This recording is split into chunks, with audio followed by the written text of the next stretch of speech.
administration. Let's get Dan Clifton. He is head of policy research at Strategas Partners. He is in Washington, D.C., and we go to him live now. Dan, thanks for joining us.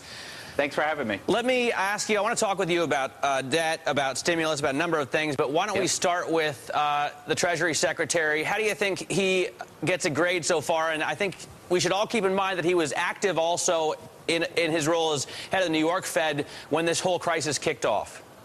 Yeah, well, look, I think that the comments that we heard from Mohammed are right on the money in terms of effort.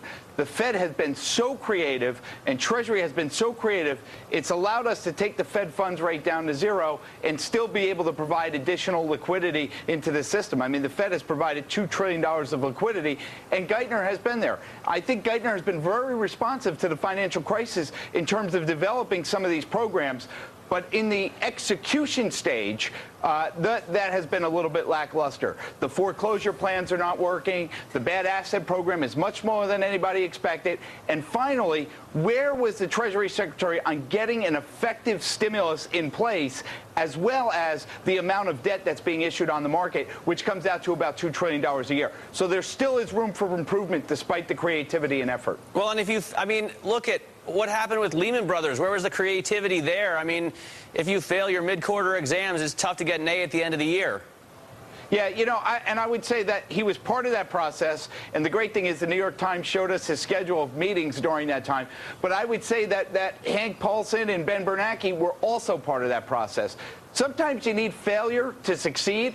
And the reason we don't do experiments in economics is because of the result that happened after Lehman. But we were able to learn from that experience and I think be able to grow. That was a very difficult and very tense situation. You know, I think that there's some blame there, but we can't be too overly in our finger pointing. Well, are you saying the reason we don't do Austrian experiments in economics? I mean, what if you look at it the other way? Maybe we shouldn't have given, for example, AIG $180 billion to bail them out.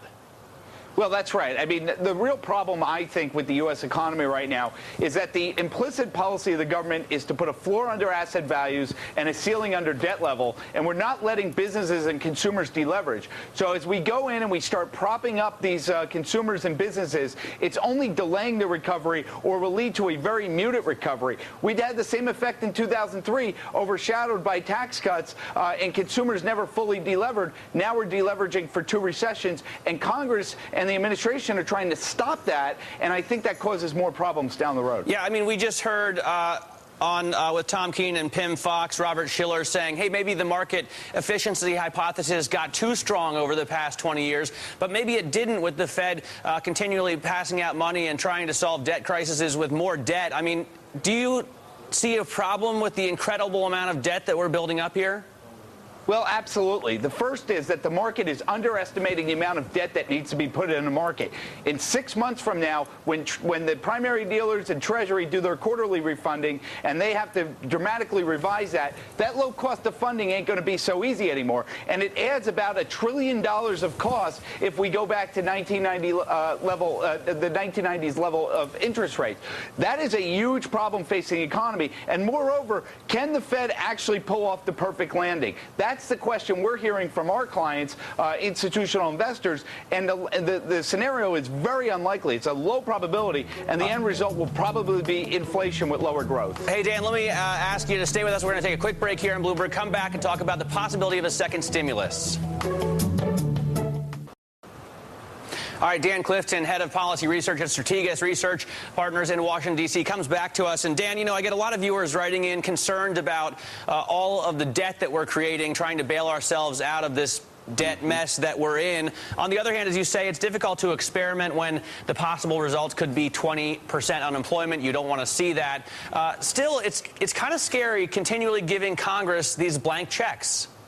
That's absolutely correct. And what I would say about that is the government is spending money to avoid a Japan or a Great Depression-like situation.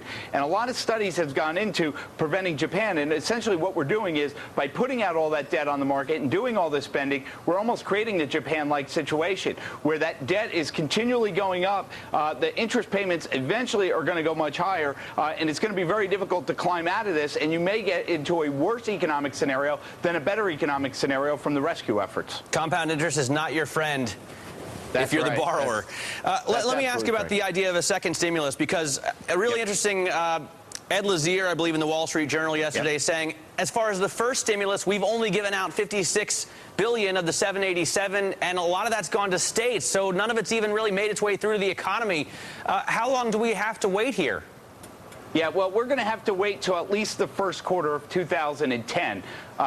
We've only spent $500 million on transportation projects, and a lot of that's been road paving. It's not really creating jobs. Almost half has gone directly to states. The states haven't spent that money. States have a 2% unemployment rate, so it's not even effective. I mean, this stimulus was failed from the beginning by its ineffectual design of long projects, a long lag time in getting that money out. Now, with that said, in the first quarter of 2010, we're going to have an additional $30 billion of tax refunds that are placed out onto the market because of the stimulus, and you're going to have some of this infrastructure spending hitting at the same time. So what's going to happen in 2010, we're going to get really lumpy growth depending on when stimulus money is hitting or not hitting. And I mean, how far do we get as far as unemployment is concerned before these stimulus dollars actually hit? I mean, don't you want it to kick in before 10%, before 11%? Well, it's not going to kick in before 10%.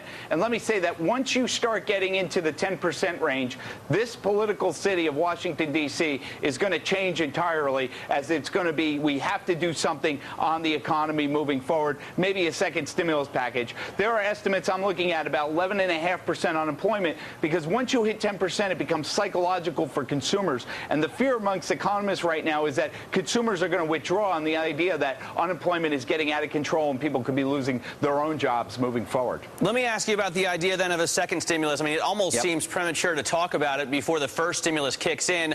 On the other hand, we don't want unemployment to go too far into the double digits. In fact, it would be nice if obviously it turned around now. Do you think that the high unemployment rate is going to force this idea in Congress?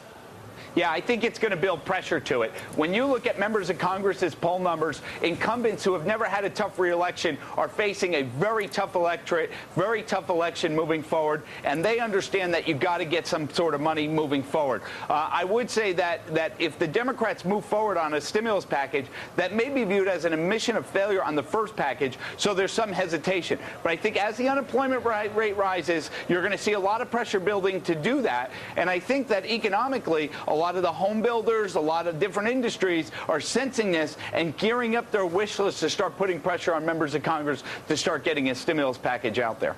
All right. Hey, Dan, thanks so much for joining us. Dan Clifton there, head of policy research at Strategas Research Partners.